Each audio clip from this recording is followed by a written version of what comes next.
My name is Mark Lambert. I'm from Montreal, Canada. I am the strength coach for the Tampa Bay Lightning.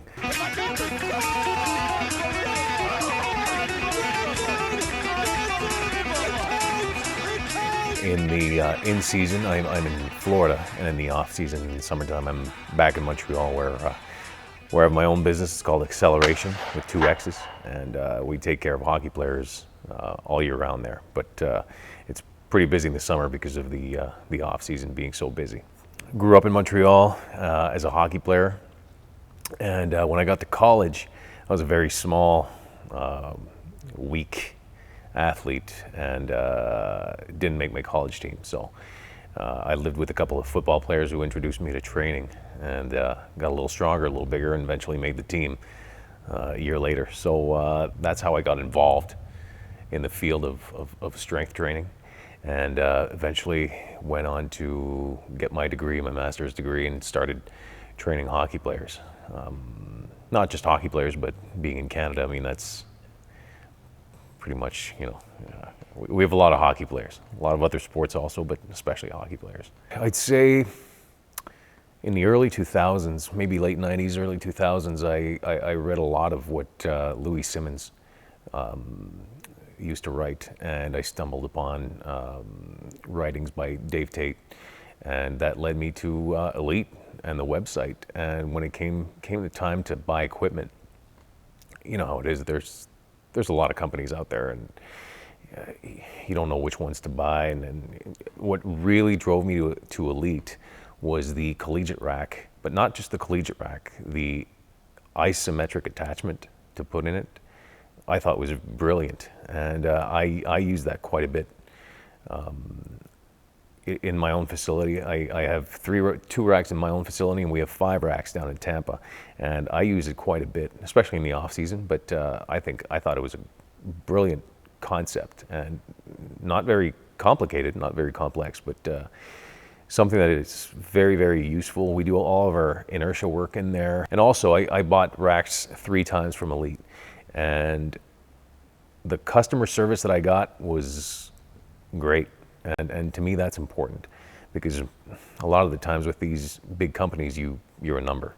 So you make an order, you make a purchase, and that's it. You're forgotten about, and customer service is not much. So that's what I really appreciated from Elite.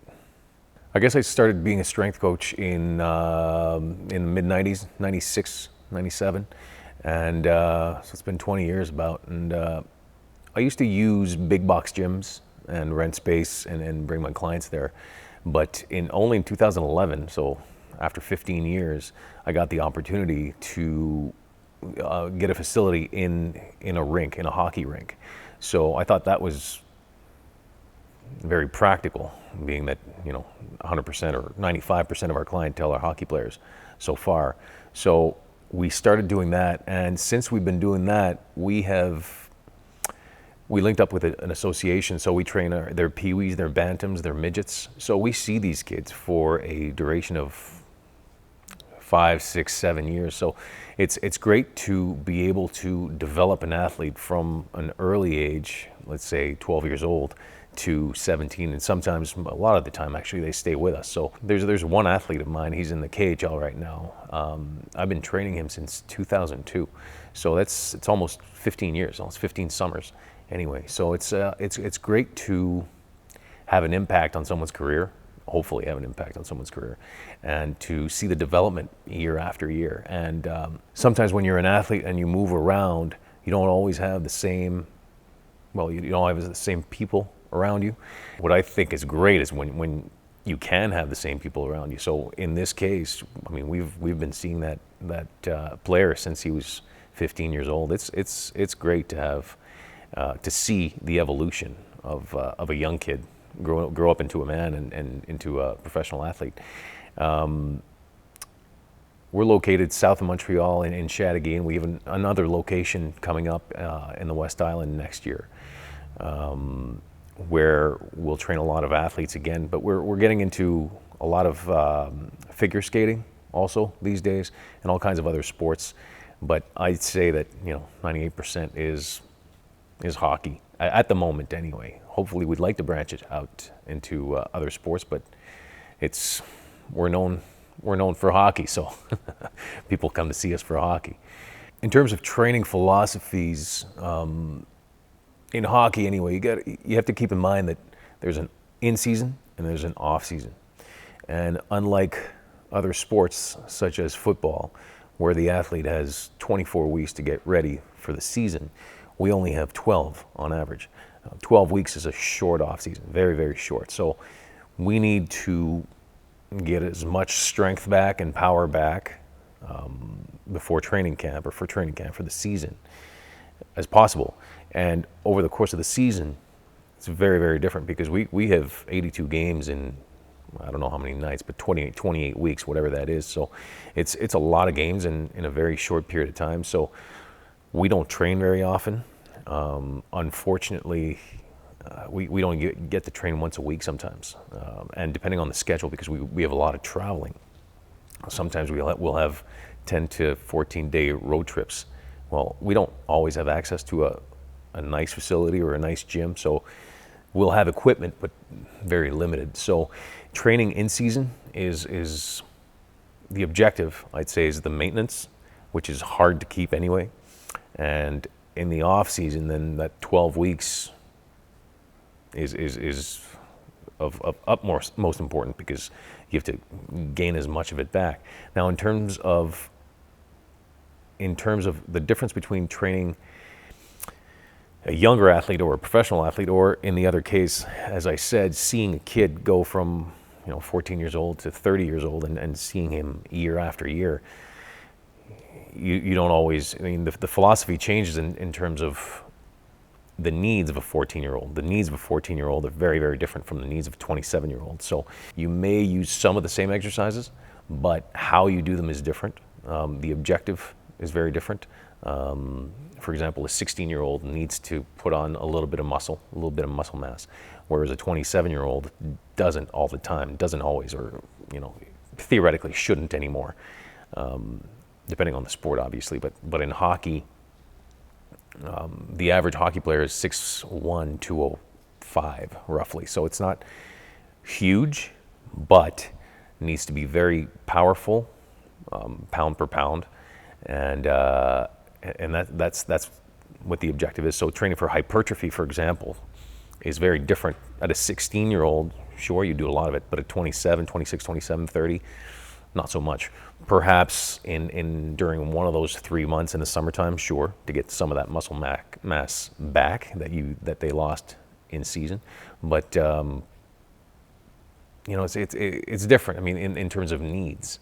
So, but hockey is an explosive sport, so that remains the main objective. My philosophy has always been for speed. We train for speed. We want you to skate faster, jump higher, be more powerful. So that's my philosophy in a nutshell. We always get asked this question: fighting in hockey. Do you train differently for fighting than for someone who fights than someone who doesn't? The truth is, with the years, there is less and I don't know if there's less and less fighting. I'm sure there is, but it used to be that only certain players fought. Nowadays, even the players who can fight and who will fight need to be able to play hockey. You can't have a player who's just a fighter anymore. It just doesn't work that way.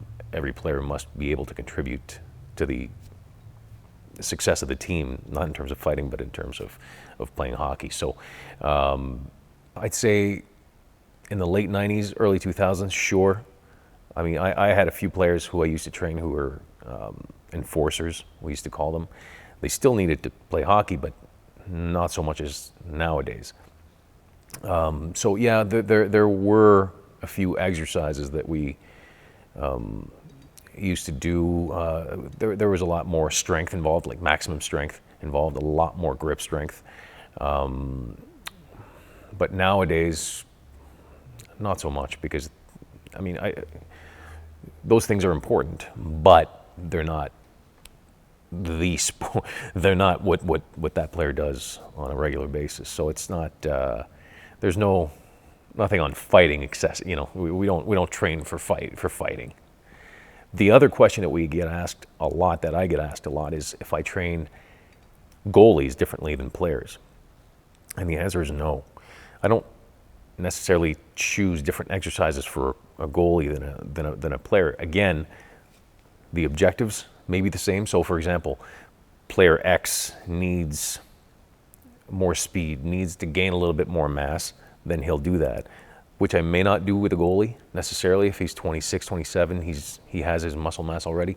However, what I would change for a goalie, the only difference that I have in terms of programming for a goalie versus a player is that a goalie does the most stops and starts in a game.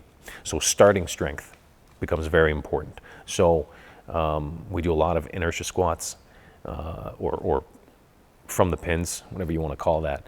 That's why I like the ISO attachment on your rack, on the Elite rack. We use it a lot, especially for that, and we do a lot more Olympic lifting from the pins or from the floor for a goalie, whereas I do a little bit more plyometrics and a little bit more